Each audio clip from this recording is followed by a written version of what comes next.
はい、どうもこんにちはです。今日はね、ナンバー灯の交換をしていきたいと思います。まあね、今日使うのはね、こちら、はい、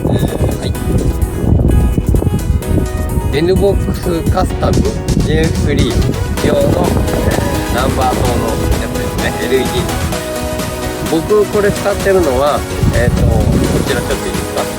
通常のバックカメラで見た時の映像で言うと、通常のハロゲン純正のやつだとこのエリアしか見えないんですよね。で、僕がこれ使ってるのはこの広範囲にバックカメラで見た時に、見やすくなると、明るくなって、そういうことによって自転車歩行者など見やすくなるんじゃないのかなと思ってこちらに変えます。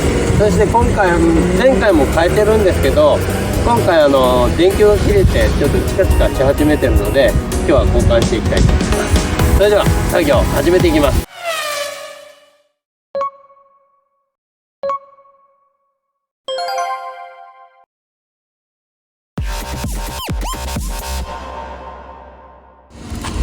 まずはね、これ買うと交換の仕方とか書いてあるんですけど、僕はもう見なくてもできます。まずね、ここちょっと映してもらっていいかな。こ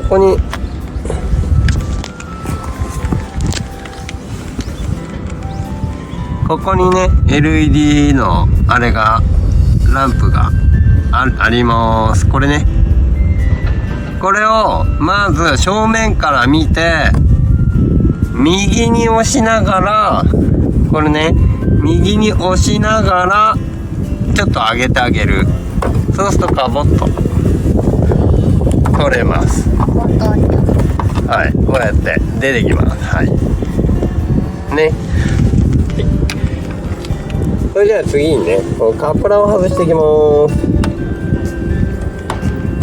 ここにね、こうやって外した時に、こいつの後ろにこの小さい爪がこうボッチみたいなのがあるので、これを押しながら引く。これも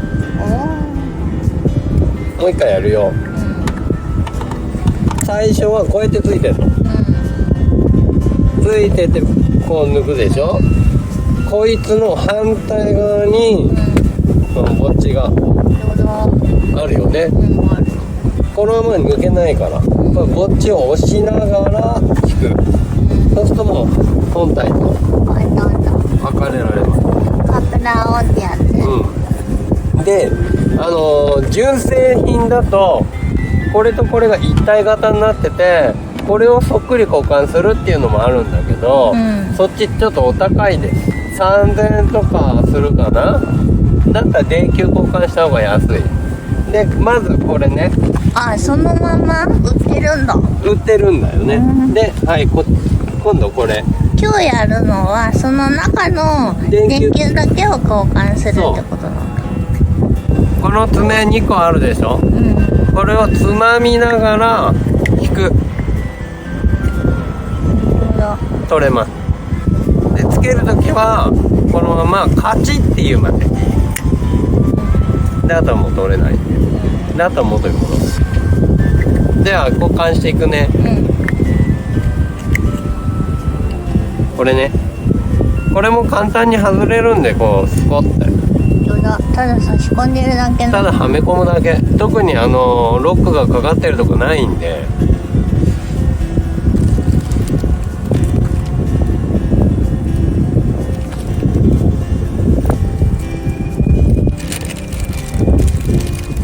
で、これもね、意外とね硬いんだけど、この電球なるべく触らないように、だからなるべくこういうとことかこういう風にしてはめ込む。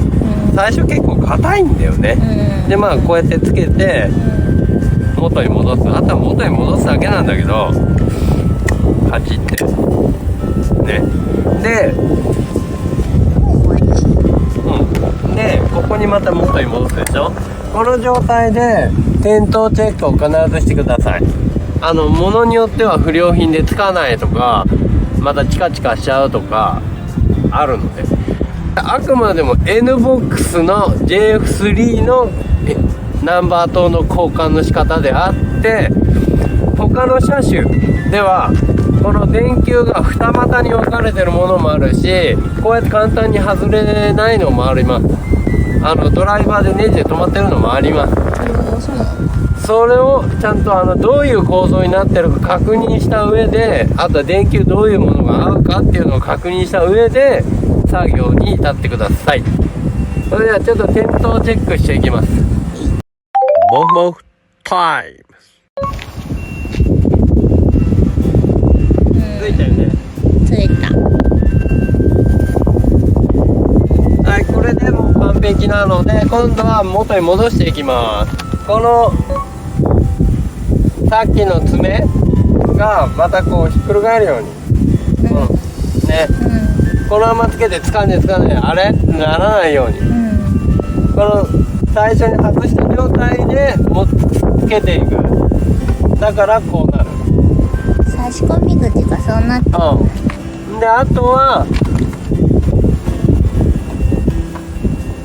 つけるときにこのままだとつかないです。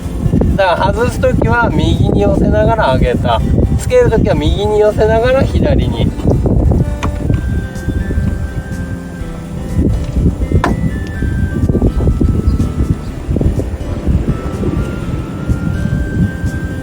はい、これで